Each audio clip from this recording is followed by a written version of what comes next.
Hello, everyone, and welcome to a new kind of thing for Prospects Live. We're doing a YouTube companion video for an article I have just dropped, and that is grading every single team's MLB draft class for the 2025 draft. So we're going to go about a minute per team, talk about some of the notable picks, what I'm seeing, and then give each team a grade.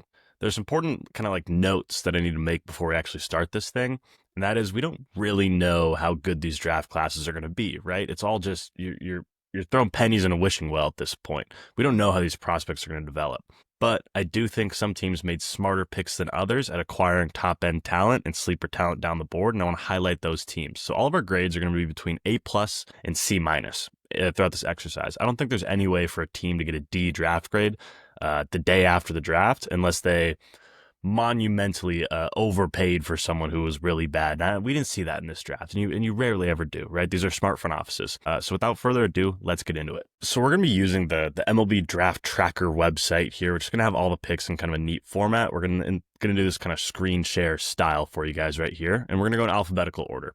So we're going to start off with the Arizona Diamondbacks, who had the 18th pick and then had a first round comp pick in this draft. So Arizona had a decent amount of money to work with, and they did a good job. They did not have their second round pick, but otherwise they came away with a decent haul here, right? So Kason Cunningham is a guy who was kind of mocked as high as, the 10th overall prospect in this draft. We could have seen him go a lot earlier. He kind of slid down boards later in this class after kind of some mixed bag results at the MLB Draft Combine and in his spring. He's a guy who's got a really good hit tool. He's probably going to be a second baseman long term, but he has all of the kind of carrying tools that the Arizona Diamondbacks look for in prep prospects. So this pick was kind of a no-brainer for them right here, and it's pretty good value for Cunningham. This is right around where I had him slotted to be drafted. Then they followed that up with a pick that I really like in Patrick Forbes, right? The Louisville right-handed pitcher. Really good stuff. Really good clay for a team like the Diamondbacks to work with, and he's a big part of their farm right off the bat, being one of their most high-end pitching prospects from day one. Following that up with Brian Curley from Georgia, I did not mind that pick at all, and kind of going down the board, some guys that I see here. Joey Arriola is a fun pitcher from Wake Forest. I like him quite a bit. Then Wallace Clark from Duke is kind of who I've highlighted as one of my favorite later round hitters in this draft. Super high OBP guy and just kind of a professional hitter mold. He doesn't have the highest ceiling ever, but he's got a really high floor with a really good plate vision and kind of bat to ball skills. Brady Council is the son of Craig Council, just kind of a fun storyline. And kind of down the board here, we see Jacob Parker and Ethan Bingaman. Two prep guys that were mocked to go much higher if they were to sign in this draft. So these were kind of the emergency picks at the end of the draft here, just in case they didn't get a guy like Kason Cunningham or Patrick Forbes to sign, then they would have allocated the money over here. But both Jacob Parker and Ethan Bingaman have said that they're going to their respective schools. Ethan Bingaman's going to Auburn, I believe, and then Jacob Parker is a Mississippi State kid. So both those guys are heading to campus, as you can expect. So that means that the Diamondbacks did, in fact, sign all of their kind of big guys at the top of the board here. The grade I'm going to give the Diamondbacks in this draft is a B. I don't think it was anything special or out of the park, but they did a good job setting themselves up for the future. Our next team here is the Oakland Athletics. Oh, no. They're not in Oakland anymore. I'm not even going to cut that. It's the Athletics, Sacramento Athletics, whatever you want to say. And they absolutely killed this draft, in my opinion. Jamie Arnold slated them at 11. Nobody had him outside the top 10 in kind of pre-draft mocks. And they picked the best player available in Jamie Arnold. This is a mid-rotation starter on a good team, in my opinion. Really good kind of pitch mix there. The fastball VAA is obviously the outlier kind of thing you're looking for. He's got shades of funky lefty to him, but really good pitcher to get with the 11th pick. And I'm proud of the Athletics for just going with the best player on their board. It looks like they did that all draft long because Devin Taylor at 48, that was a big slide for me. I thought Devin Taylor could have gone as high as something like 20, and he went all the way to 48 in the second round, and the Athletics scooped him up. Probably a left fielder / DH long term, but the hit tool and the power are super good for Taylor. I think that's a great pickup for the A's. Gavin Turley's a fun one from Oregon State, really good college performer. And then Zane Taylor's a guy I want to highlight here. One of my favorite pitchers in this draft, really good 4-pitch mix with velocity on the fastball, coming from UNC Wilmington. So we have a mid-major guy right here. Like I said, just great 4-pitch mix. He projects as a really good starter long term. I like him a lot as in this spot too. A really good pick for the Athletics there. Going down the board a little bit, Alex Barr is an interesting prepster, lefty who spins it really well. And that was kind of all of my main notes on this team. I would give them an A grade for this draft. And that might seem a little bit high, but I think that they caught two of my favorite players in this draft at value. And then they added Zane Taylor in there. And those three alone kind of set this draft up really well. And there's some fun college bats kind of throughout here as you go deeper on the board. So for the Athletics, it's going to be an A. Braves had a really interesting draft here. So we look at a team like the Braves, and they almost always go pitcher in the first round and early in the draft, and then they pick up some bats later. They completely flipped their strategy this year, but they didn't actually stray that far from it, and let me explain to you why. So Tate Sugacine is a decent high schooler, right? He's kind of an upper echelon high school bat, one of those mini high school shortstops that you hear all about, but I did not have him projected to go anywhere in the 20s. I thought that he would be a second rounder for sure. I thought even like the MLB draft rank here is 39 for Tate. I had him more like closer to 50 on my personal big board. So they took this guy really early, and I don't want to talk about bonus values. It's already been reported the underslot deal that the Braves cut with Tate Sugacine, and I don't want to report on that because that is not how I made this article. I made this article without knowing any of the signing bonuses. And now that I'm recording this video, I know a couple signing bonuses, but I don't want to get into that. So just looking at this in a vacuum, Lodis is good value at 60. I think he's one of the better, safer picks in this class. The plate approach could use some work, but I think the defense is good, and there's good projectability with Lodis. And then Briggs McKenzie at 127 is the big splash for the Atlanta Braves here. They must have paid this guy a bunch of money to float him down to the fourth round. And after seeing the bonuses for Sugacine and Lodis, they paid Briggs McKenzie a lot of money to be available here at 4. So this is really, in a way, their first round pick is Briggs McKenzie right here. They paid him like kind of a first or early second round pick, if I'm correct on that. Some other fun picks here. Connor Essenberg is a prep bat that I really like. Good outfielder there. And you go down the board, and like Logan Forsythe's a fun player. Brady Fowler is a fun player. Ryan Hepner is an NAI guy that I've actually played against. Pretty good pitcher there. Good mix. And then Jay Woolfolk is a really fun kind of projectable pitcher who looks like he's going to be better than his statistics indicated in college. So the A's or the Braves didn't, mess anything up too bad, but here's my problem. Is they saved all this money in the first 3 picks to get a guy like Briggs McKenzie at 4, but is Briggs McKenzie a top 50 player in this draft? I don't think so. I don't think the Braves got a single top 50 talent in this draft other than maybe Lodis, who's right around 40 or 50.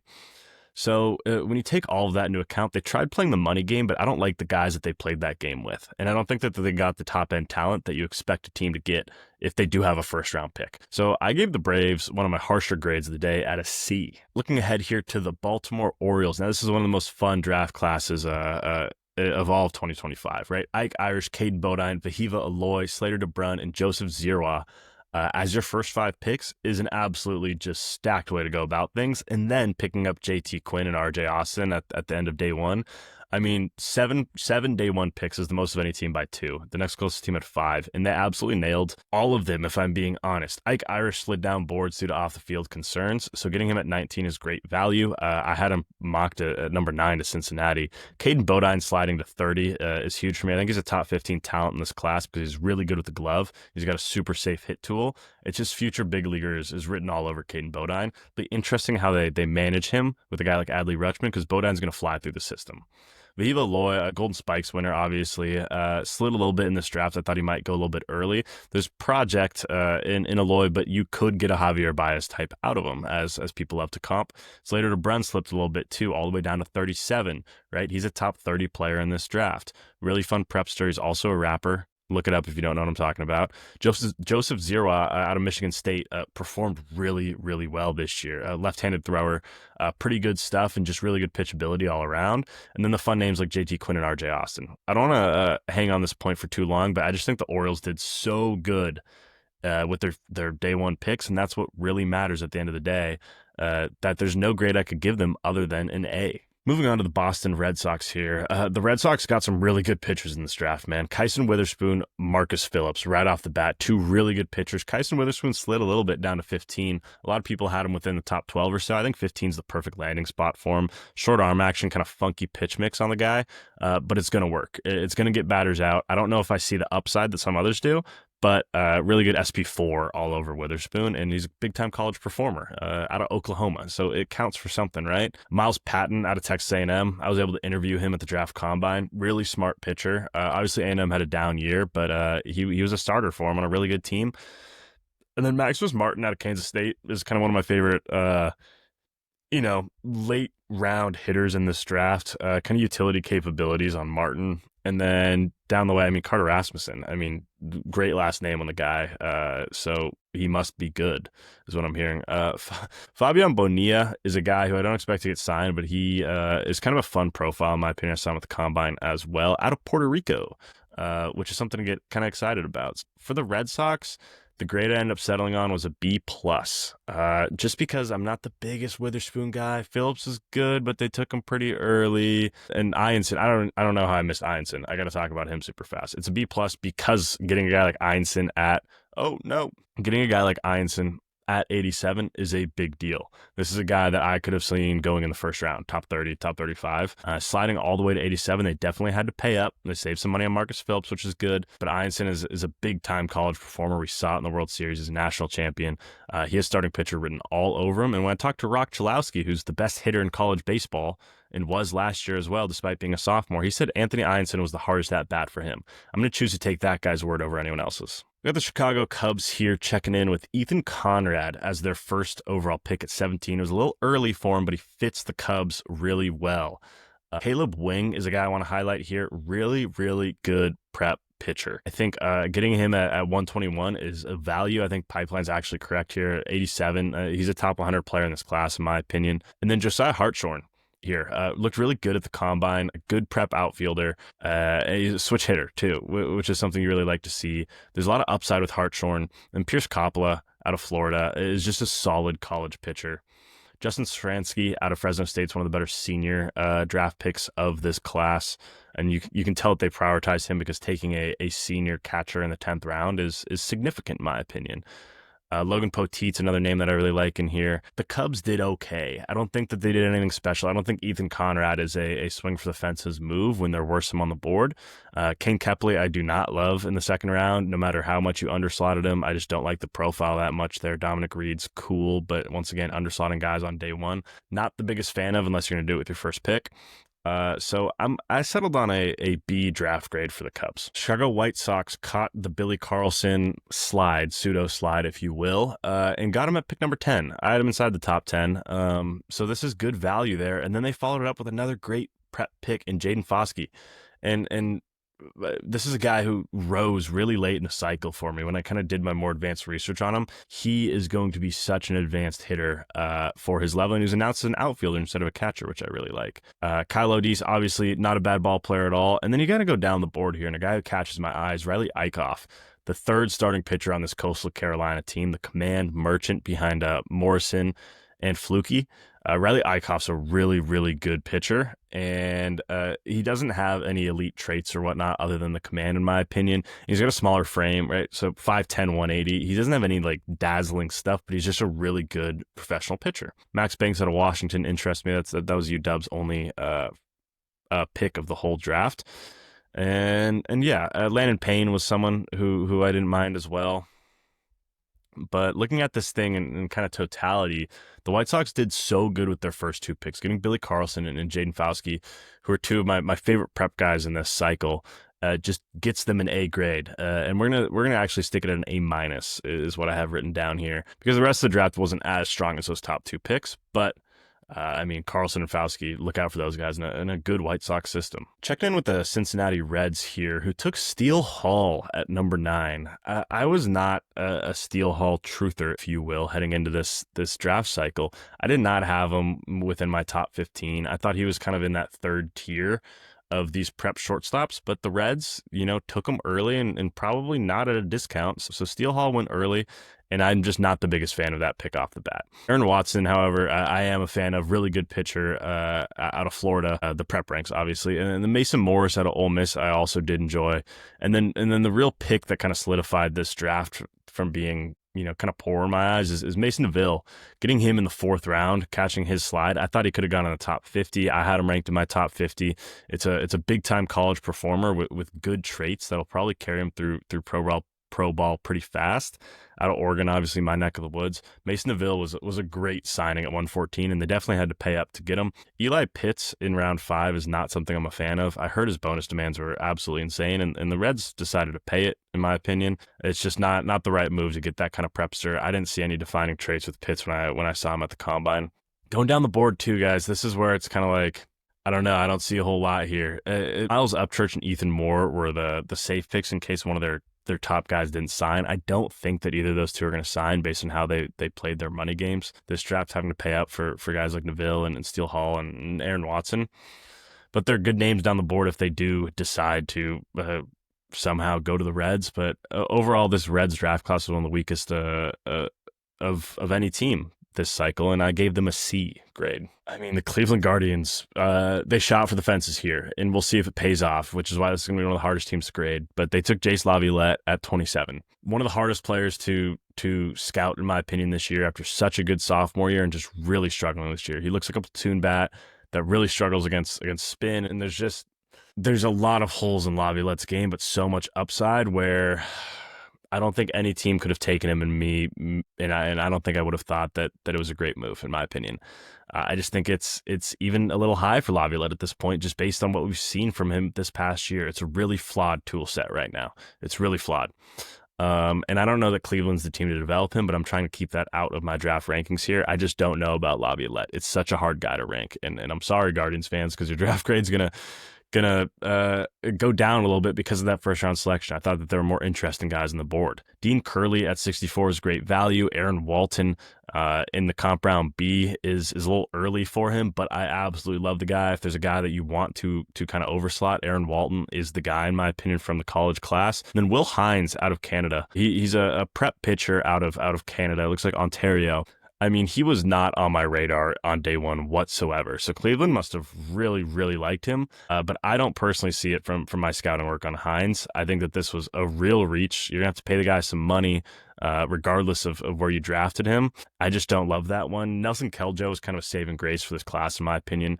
I think he's got big time reliever upside from the left side, which is always kind of a fun combination. But he could also cut it as a starter in pro ball. We'll just kind of have to see.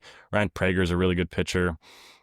And kind of going down this board, there's not a whole lot of guys that I'm too interested in moving forward. So, I mean, Cannon Peebles is a fun name, but I just don't see it with this draft class. I think Laviolette is just such a flawed player. It's hard for him to be your big takeaway from this class. I think, if anything, Aaron Walton's my favorite player that they took. So I'm going to actually give them a C draft grade. Moving on to the Colorado Rockies, who are just going to be buoyed up from Ethan Holiday, who is a really good pick for them at 4 for their dev system. He could be a star player, but there's a lot of work to do. I mean, he's not going to be ready in a year, or maybe 2 or 3 years. JB Middleton's a fun pitcher from Southern Mississippi, but I can't say I love the fit with him and Coors.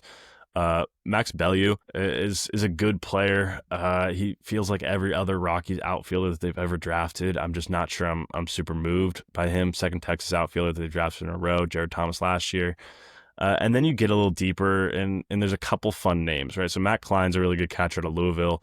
Antoine Jean is kind of my pitcher to highlight here. Really good upside from him, and I think that he'll be a future bullpen contributor for the Colorado Rockies. Tanner Thatch is a fun name. And then kind of going further down the board, there's not a whole lot that I'm in love with here. I don't think that they got any super exciting guys kind of deeper in the board. Took an NAI guy out of Houston, Victoria, Brady Parker, good pitcher, but I mean, this class is going to be buoyed by Ethan Holiday, and the rest of the picks were okay, in my opinion. So I'm going to give the Rockies a B grade. Checking in with the Detroit Tigers here, who took 2 prep guys with their first 2 picks and picked them much earlier than people were expecting. Jordan Yost and Michael Olivedo are 2 kind of interesting prep guys. Olivedo, I absolutely love. 34 is very early for him, but I do not hate it because he's going to the Detroit Tigers, but I have to take that out of my rankings. I can't necessarily consider that. But Olivedo is an absolutely stacked prep player. He's a Yale commit, super smart kid, really good EVs. All around, there's a lot to like. Malachi Witherspoon, I thought at 62 was a perfect spot for him. Obviously, the brother of Kyson. Then Ben Jacobs out of Arizona State's a really good pick in the 100 range. Moving on, Caleb Lees or Lays, I'm not sure how to pronounce that one, from Maine. I saw him throw a pen at the combine. Was actually super impressed with him. Lefty thrower. There's good stuff with Caleb there. Grayson Grinsell is an absolutely fabulous pick at 189. Just a big-time college performer who's going to be able to start for Detroit. And we'll see. He needs to add a little bit of stuff and velocity to kind of be a major league starter in the future. But he's a super fun pick. And then Nick Dumino, too, out of Cal Baptist. Great pick at 249. I had him as a top 100 guy, maybe even a top 80 guy on my board. One of my favorite mid-major bats in the class alongside James Quinn Irons. Really good pick there for the Tigers in the 8th round. And then River Hamilton in the 11th round. This is a really good prep player that they saved some money for in the 11th. I mean, Pipeline has him a top 100. River Hamilton, man, a super, super good player there. Overall, for this Detroit class, I gave him a B+. I think Yost, it was a little early on. I think Olivedo, maybe a little early on too. You probably save some money with those guys, but I really like the rest of their picks, and I do love Olivedo, and I'm glad he's going to a good team. So I gave him a B+ for their draft. The Houston Astros took a Prospects Live guy in Xavier Nyans, who's come on our programming 3 different times in the last year. So shout out to him. Going to the Astros, he's going to be one of their best prep bats they've had in a long time. Through that system, and instantly slots in as one of their best prospects in the Astros pipeline. But then after Xavier Nyans, it gets really weird. Gable Pentecost is a fun pitcher out of Taylor, and Jace Mitchell's cool. He's a good enough catcher. But we'll see with him, right? Like prep catcher. I'm not sure I'm sold, but after that, I just don't see much that I like in this draft class. I mean, I like Kellen Oakes a little bit, right? A pretty good player there. Jace Mitchell is a guy who I actually just talked about, but a little higher on my board than 216. Nick Potter is a fun pitcher from Wichita State, but I don't think that the Astros did enough around the edges despite taking 9s to warrant anything crazy as far as the draft grade goes. So I'm going to give them a B-. Checking in with the Kansas City Royals here. One of my favorite 1-2 combos in this whole draft was Sean Gamble and Josh Hammond. Josh Hammond was a top 15 prospect in my eyes, and I would have flipped these two if I were the Royals. But it's cool that they got both. Definitely had to pay up to get Gamble and Hammond at those spots, but great value there. And then right after that, going to Michael Lombardi, former two-way player. He'll pitch for the Royals out of Tulane. So really fun mid-major pitcher. Really good stuff there. Brooks Bryan was a nice little pick at 248. Shane Van Dam is someone I had circled as a future guy who could start once he gets healthy coming off Tommy John. And then J.C. Vanek out of Chippewa. It's a junior college in Florida. One of the better JUCO bats in this class. And then Max Martin, too, out of UC Irvine. Another guy I wanted to kind of highlight. The Royals did a very good job with their first 3 picks, which is going to definitely help their grade out. I like some of the things that they did down the board, and a lot of these guys are going to slot in pretty highly on the Royals system right off the bat and within the next year. I'm going to give the Royals an A-. Moving on to the Angels, and this was one of the craziest twists of the whole draft, was getting Tyler Bremner at pick number 2. This is a guy who was, ranked around 20 on our board, maybe a little higher for us.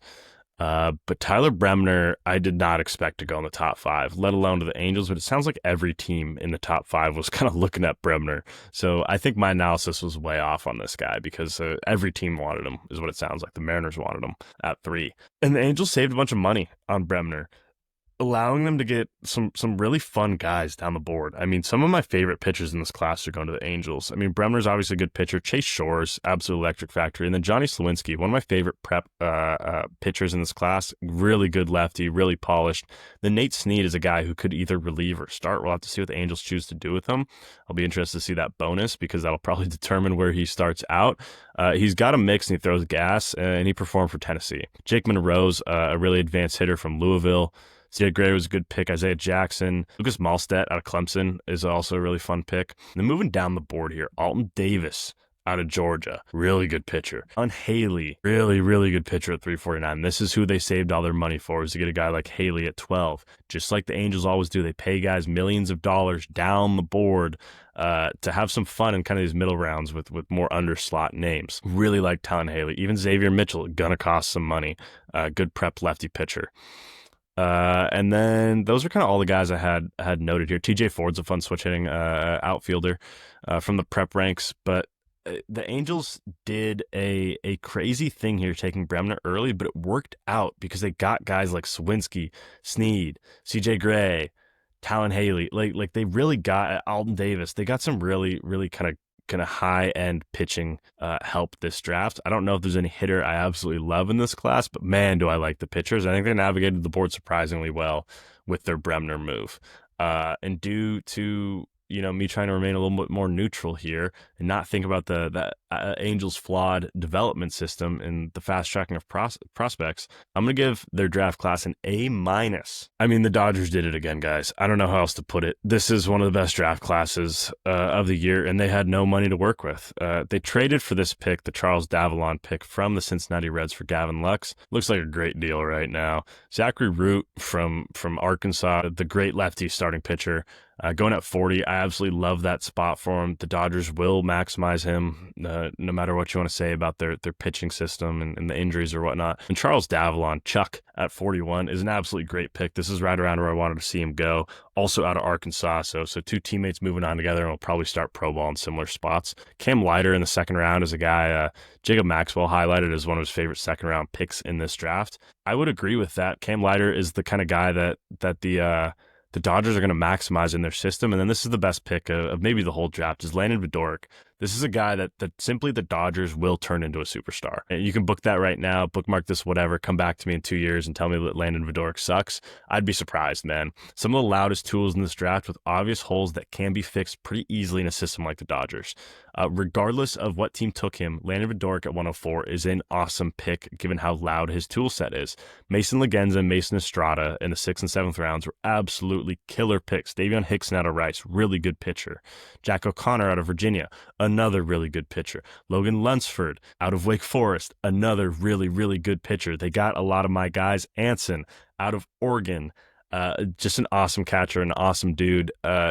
He's going to be a really interesting one to actually watch because I think that he's going to excel early on in pro ball. Big time power, and he can catch and play some outfield. That's a guy that the Dodgers can turn into somebody really fast, despite him being a 19th round pick. So looking at this draft class altogether, it's one of my favorites. I'm going to give them an A+. Miami Marlins here went heavy in the college ranks. They actually did not select a high school player, which is a huge surprise. I think that the Marlins probably should have prioritized getting youth into their system and developing them. They went a different route. They got some college talent that does have high upside. Guys like Brandon Compton have really high upside if all the tools can come together. Power speed guy who probably end up at first base but could play some outfield. Ivar Arquette. Man, one of the most interesting prospects in the first round, the best college bat in a down year for college bats. I'm not sure how I feel about him on the Marlins, but I think there's a high enough floor where he will be like a big league contributor. Cam Cannarella got him at a discount here. He's been kind of sliding down boards the last couple months. And then you kind of go a little deeper into this draft. Guys like Jaden Williamson out of NAI, really good pitcher, seen him a bunch. RJ Shunk out of Toledo is a really fun name down the board. Who else would I have listed here? Jay Clemente out of Florida is another pitcher that I really liked, but I just don't love how they went all college. I don't think that is necessarily a winning formula for the Marlins, who I'm not sold are entering a competing window anytime soon, but they're trying to speed up their timeline, and you can't blame them for doing that. But the players that they got, I just think that there could have been some more potential in here. Brandon Compton's the only guy who I'm like really interested in at 46. So I'm going to give the Marlins a B-. Milwaukee Brewers here, and the Brewers navigate the board better than any team does in the draft, and they did it once again. Andrew Fisher underslot at 20 saved them a lot of money to do a bunch of fun things down the board while still getting a really good, complete college player. Brady Ebel at 32 probably saved them a little bit of money too as far as prep shortstops go. That's a fun one for sure. J.D. Thompson, really good pitcher out of Vanderbilt, 59. Perfect time to get him. Frank Chiron is a guy who I had highlighted. Really fun prep pitcher who they clearly liked because they got him very early compared to kind of where draft boards had him. Jacob Morrison, one of my favorite picks in this draft in the third round. You're getting a really complete college pitcher who has room to grow. Some of the best stats in Division I baseball last year, despite throwing in the lower 90s for velocity. Andy's 6'8", so the Brewers will do something crazy with Morrison. You can mark that. Daniel Dickinson in the 6th round is an awesome value pick there. He was clearly sliding down boards. That probably means that teams see him long-term as a second baseman who doesn't really hit for power or steal a bunch of bases. But I think Daniel Dickinson is good enough to be a big league contributor or average second baseman at some point. Josiah Ragsdale out of Boston College, really good pick. CJ Hughes out of California Prep. And then Cooper Underwood. Right? Getting this guy at 365 is one of the steals of the draft. They clearly saved some money to get him later on. Cooper Underwood has one of the most advanced mixes for a prep lefty in this whole class, and he's got the pitchability. Man, the guy lives in the strike zone with really good stuff. I think it's a winning combination on a team like the Brewers. I mean, Gavin Laridson. And then they took Mikhail Holden at 605. If they have money to get a guy like Mikhail Holden away from his Alabama commitment, man, you're getting a lot of fun clay. That guy's been up to 97. Mikael Holden's a really good pitcher in the 20th round, and I think there's a chance they might be able to sign him because there's a good chance someone in here doesn't sign, and that would open up for Mikael, who's not going to cost a whole lot of money. I'm going to give the Brewers an A for their draft. Minnesota Twins went with one of the most obvious picks ever in Merrick Houston out of Wake Forest.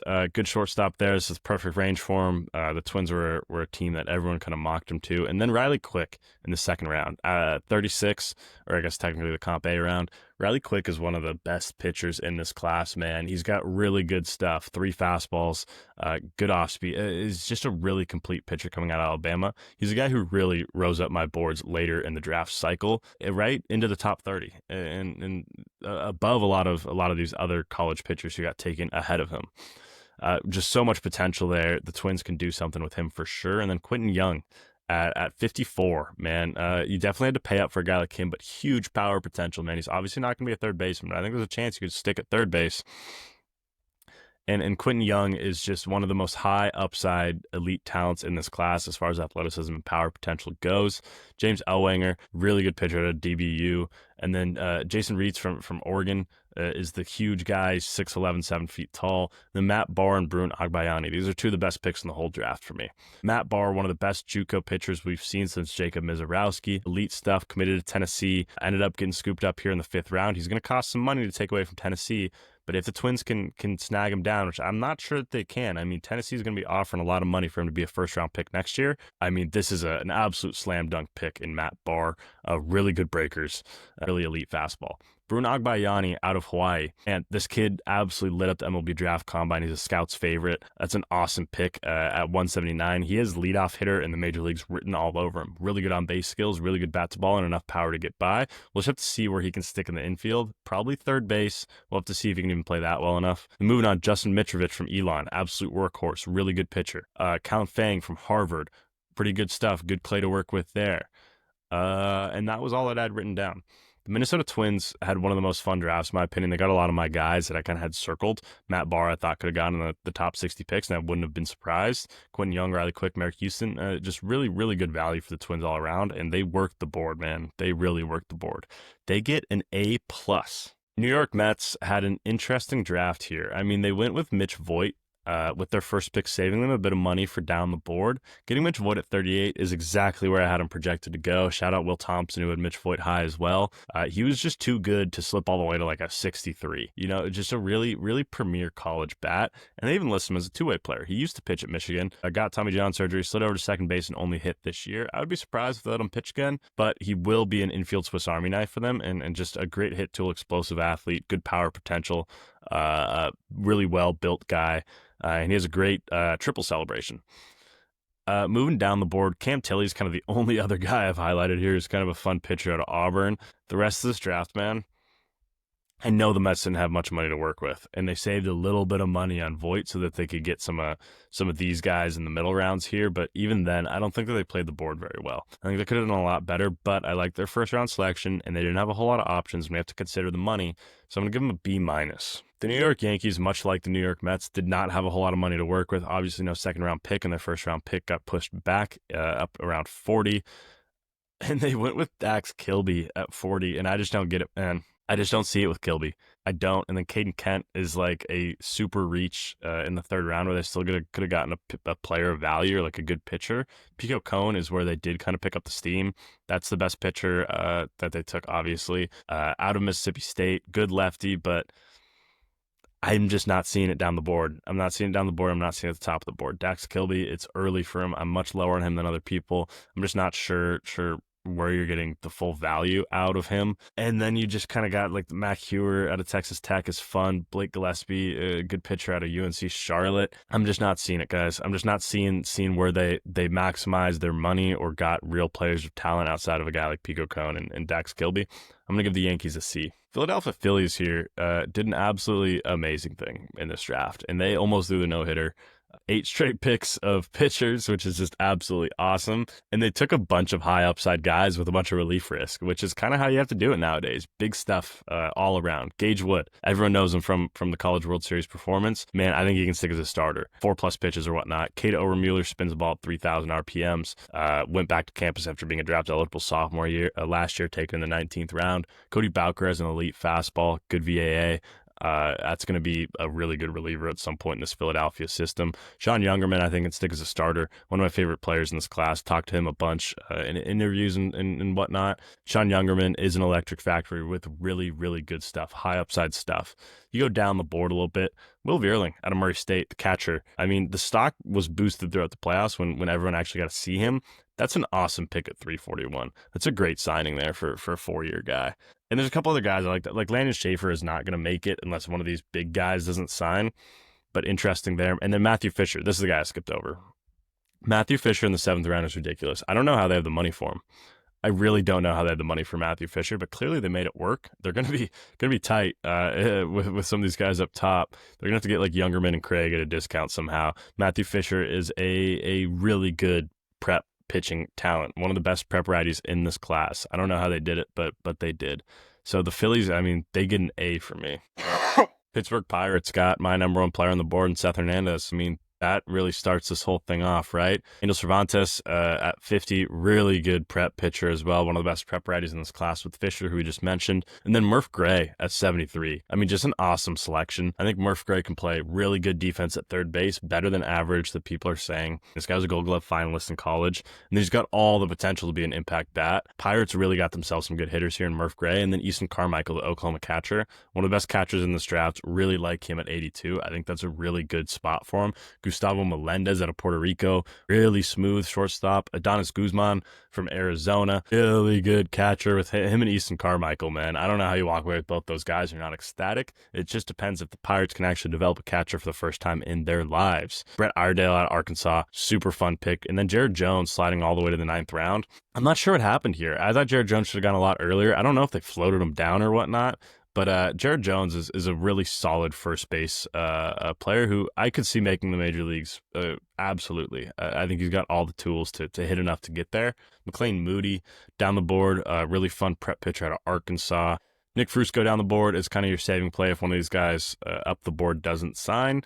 But overall, I mean, the Pirates did a lot of fun stuff here. Getting Murph Gray, getting Seth Hernandez, Angel Cervantes. I mean, their top 6 were all hit. I mean, their top 7 rounds were all hits, and then they got Jared Jones right here. Josh Tate's no slouch either. I mean, they just didn't miss with a whole lot of these picks, and they played the money really well. And they got, I think, the best player in this class. So I don't know how I can give them anything but an A+. San Diego Padres did some interesting stuff here. They took their classic kind of project prep pitcher in the first round in Cruz Schoolcraft, or just prep player in general. A super tall lefty, 6'8", out of Oregon. There's a lot of clay there, man, but he's going to take a while to develop. Ryan Weidman is a guy who I had circled throughout this whole draft. Western Kentucky outfielder, super good player. I think 99 is the perfect spot for him, worth every penny. And then Michael Saline is the flamethrower of St. Bonaventure. I interviewed him over on our YouTube channel at the Combine. Really smart guy, really good pitcher, coming off Tommy John surgery, but he's going to be a 100-mile-per-hour arm in the Padres system. You got to bet on that, right? Ty Harvey, another good pick. Carrington Cross is one of the best college performers coming out of this draft. The only problem is his game isn't going to translate as well to professional baseball, but really good third baseman at value in the 7th round. He's a guy who will be an impact guy in the Padres system because it's kind of thin out there. Truett Madonna is a guy that they stole away from UCLA, a Washington high school catcher. Seen him play before. I mean, he's an absolutely massive guy, really good bat, can kind of chuck it on the mound too, but he's a huge framed catcher. We'll see if he sticks there. But really good guy to kind of sign away from college there. Cardell Thibodeau out of Southern, really, really good, Louisiana, really good player there. Who else did I have circled here? And yeah, I mean, for the Padres, this is simply a pretty good draft class out of them with kind of what they were given. Not a whole lot of picks, obviously late first, no 2nd round pick. I'm going to give the Padres an A-. I really like this class. San Francisco Giants did some interesting stuff in this draft. Gavin Killian from Tennessee is a fun player. I think it's a little early for him at 13. And I just don't necessarily see it the same way. He's outside my top 20, but it sounded like he was rising up boards, according to people within within the system. Worley at 266, this guy who can spin the absolute heck out of the baseball. Fun prep pitcher right there. Cody Delvecchio is one of my favorite under the radar late round picks here. 12th round out of UCLA. Sat out for a large majority of this year due to grades, I believe it was. Came back in for the playoffs for UCLA and did a damn good job. Really fun pitcher. He's on the shorter end, but he's got some good loud stuff. Trey Seeley is another guy who's got some loud stuff. A non-Division I guy out of Hope International. The Giants did enough, but I don't think that they did enough to warrant like a outstanding grade.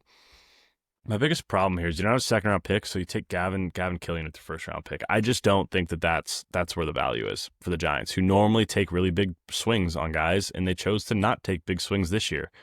I mean, like, they could have gone Cruz Schoolcraft at 13, and I would have been a little more intrigued than Killian, and that's definitely a hot take. But I want them to draft as they have, right? Actually, I'm almost talking through this right now. Is it hasn't really worked out for them so far. They haven't hit on a whole lot of these prospects, but I just don't think a draft class led by Gavin Killian and then a guy like Cameron Maldonado as your next best prospect is really anything to write home about. So I'm going to give the Giants a C+. Seattle Mariners here, and the Mariners maneuvered the draft board once again really well, and it all started with Cade Anderson falling to them at 3. I don't know if they knew that was going to happen, but man, I'm sure that they were happy that it did. Cade Anderson is going to be a really good pitcher in their system, probably the best, second best prospect in their system right off the bat, maybe a top 25 guy, for being honest. Luke Stevenson's a catcher with flaws, but big upside, a lot of power from the left side, and the Mariners have done it with Cal Raleigh, so they could do it with Luke Stevenson. The Mariners needed some catching depth in their system, and I think Luke Stevenson's a fun pick here. I wouldn't have taken him as high as 35. I would have had him in the 40s. But it's a good pick regardless. We'll be interested to see if they saved any money there, because Luke Stevenson is a sophomore eligible guy. Mickey Becker, the prep shortstop out of New Jersey, is a gigantic guy. He's going to play third base for sure. A lot of loud tools there. Nick Becker, one of my favorite kind of prep guys with upside in this class. Griffin Hughes out of Miami. Really fun pitcher there. Jacob Maxwell had him as his favorite 4th round selection. Really good pick there. And then Corbin Dickerson's the guy to really highlight. I mean, Corbin Dickerson is light tower power, part of the Indiana Bash brothers, and he's barely played college baseball, man. Indiana's first school to give him a full chance at regular playing time. And man, Dickerson did not look back. He absolutely dominated this year, and he's got really good instincts, good speed. He'll be a good defender. I think this is a guy that the Mariners can absolutely develop if they want to. And then Grant Jay is one of the more underrated catchers in this class from Dallas Baptist. They definitely had to pay up to get him. So the Mariners took 2 of the more premier college catchers in this draft, and Jay and Stevenson. That's fun, man. They're replenishing the catcher position in the farm. Aaron Appenzeller, I'm pretty sure he already announced he's going to campus, but that guy rocks. Would be awesome to see him in a Mariners uniform. Don't think that's going to happen. But overall, this is a really good draft for the Mariners. I'm going to give them an A. Non-homer bias. St. Louis Cardinals draft here. Started off with Liam Doyle, number 1 ranked prospect on Reese White's big, beautiful big board. And man, this is a fun pick. They could start him in the bullpen right now if they wanted to. I don't think they're going to, because he threw so many college innings. But Liam Doyle is an impact maker one way or another, whether it's out of the bullpen as a starter. Give him a couple of years to develop those secondaries, throw them more, and he'll be a really good pitcher. Everything's there for Liam Doyle to be a frontline guy. And the backup option is he's like an elite closer with his stuff from the left side. So see how that ends up turning out. Ryan Mitchell is really good value there at 55, in my opinion, out of Houston. And then Tanner Franklin and Jack Gurvich are 2 solid picks for me. Gurvich is a pretty good mid-major bat, one of the better ones. Problem here, you have first baseman over here. At least he's a left-handed swinger. I'm not sure he's going to tap into enough power at the pro level. Tanner Franklin, I think I already talked about him. If I didn't, sorry. I'm rambling at this point. Cade Crossland has an elite changeup out of Oklahoma. Their pitcher, he's going to be a starter in my opinion. I really like them getting him at 120. I think that's a great play there. Peyton Graham's a guy who's coming off Tommy John surgery, but has been up to 100 out of Gonzaga. Heard some really good things about him. Ty Van Dyke, gross righty out of Stetson. Yeah, he's a guy who plays summer ball up with me in Bellingham. Anthony Watts out of Iowa was a really fun pitcher as well. And then Dylan Dreisen out of South Dakota State, not San Diego, 2 totally different places. Dylan's a super fun pitcher from kind of the lower levels of college baseball there at South Dakota State. Really like that. And yeah, the St. Louis Cardinals did just enough in this draft, man. They did just enough all around to get an A- grade. Checking in with the Tampa Bay Rays here, and I mean, the Rays just keep doing it. They keep getting guys, and they got some of my favorite guys in this draft. Daniel Pierce, perfect spot for him at 14, maybe a tad early, but you got to pay up for these prep shortstops. Brendan Summerhill slid due to off-the-field concerns all the way to 42. Not the biggest Brendan Summerhill guy. I'm a Brendan Summerhill guy at 42 because I think you're getting a consistent outfielder, but where's the upside, man? I'm not so sure. I think it's good that he slid, if I'm being honest. I don't think that he's a top 20 guy in this class. Cooper Fleming, super fun shortstop out of California. The combo of him and Daniel Pierce, one of those guys is going to click for sure. And just to highlight, Pierce is that really good defender that the Rays covet up the middle. Tatum Gray, awesome catcher, switch hitter. Interviewed him about a week before the draft. He's an Iowa guy. And, man, this kid has just elite power potential. Simply put, the bat speed is ridiculous. It's like 100th percentile bat speed as an 18-year-old. Like it's absolutely insane, and he's a switch hitter who can do it from both sides of the plate. Will he be a catcher? I think he might have a chance of being a catcher, but it's going to take some work. It'll probably be a below-average catcher, but ABS systems coming in. Tatum Gray will be an ABS merchant hitting bombs from both sides of the plate. There is Cal Raleigh kind of clay within him. It's not Cal Raleigh because no one is, but I mean, that's a guy you need to have circled. Absolutely one of my favorite players in this class, alongside James Quinn Irons, who's one of my other favorite players in this class. Maybe the best hitter in college baseball last year at George Mason. Obviously, you got to dock him a little bit for the mid-major competition, but really good outfielder who's draft eligible last year, had some concerns, a lot of swing and miss, came this year and absolutely proved everyone wrong. Stuck with George Mason. I can respect a guy who stays at a mid-major. Super, super good player there. Down the board, Brady Donay. I don't know how they did it, but they did. Really good catcher out of Florida. One of those college catchers kind of in those middle rounds that I really liked. And then there's a couple other fun prep pitchers in here. Where is he? Ethan Storm, Rock Valley. Oh, no, he's the JUCO guy. No. And then the Rays just went absolutely ham in the JUCO pitcher realm. Alex Wallace, Ethan Storm, and then Jacob Kuhn, who was a freshman at Midland College in Texas, super good JUCO down there. Jacob Kuhn, I kind of have circled.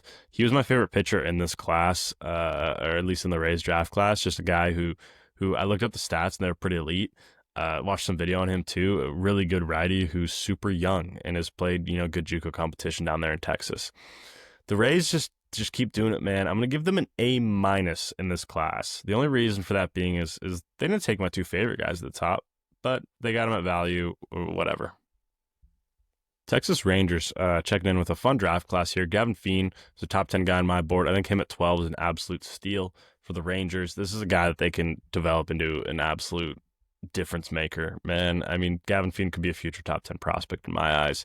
AJ Russell out of Tennessee, super good, super good pitcher at a good spot at 52. I think that's right around where his range should have been, and he's worth all the money you're going to pay him there. Josh Owens is an interesting guy, announced as a two-way player. We'll see about that.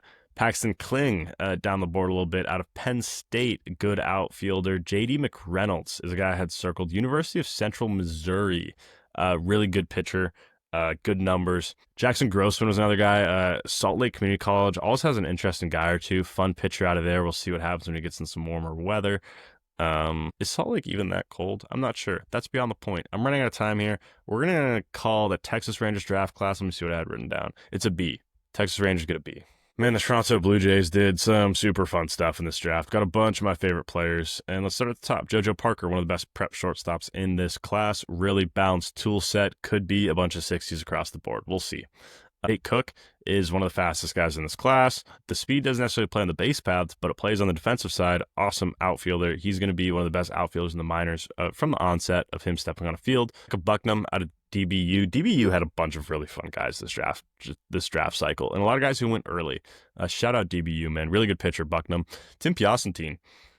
Foothills Composite High School in Canada. I just tried doing an accent. Sorry, it's getting late for me, guys. Tim is one of my favorite prep hitters in this draft class. A bunch of juice from the left side. We'll see if he can stick at third base. I'm not so sure. He might end up being a first baseman, which definitely diminishes the value. But man, the Canadian stays in Canada with the Blue Jays. Tim Piacentine is a slam dunk at 143. Really, really good player with a bunch to build on. 6'3", good frame, man. Dylan Watts, flamethrower out of Auburn, played against him in JUCO. Really good pitcher, good slider, probably a reliever long term. We'll see though. Jared Spencer out of Texas is obviously a pitcher that you need to highlight. They underslotted these two guys right here, or overslotted them. Jared Spencer and Blaine Bouillard. You got the prep guy and you got the college guy. Uh, I don't know how they were able to kind of save that money because I had them kind of going slot all up and down the board. So they must have saved some money in here, kind of 6 through 10 range. And looking at it, they definitely did. In order to afford guys like Jared Spencer and Blaine down the board here, Will Cresswell, good catcher at Washington State University, seen him play before, a good game manager. And then Ty Peoples, I don't think that they have the money for him down here. I think this is an insurance pick, definitely going to campus. But the Blue Jays did what they had to do, and they got one of the best players in this class in JoJo Parker. They didn't get too cute up at the top of the board, got some good prep guys, got some good college guys. We're going to give them an A. Last but not least, the most interesting team in the draft, Eli Willits at 1-1. Nobody saw it coming, but we should have. We should have seen it coming. One of the elite talents in this class in Willits.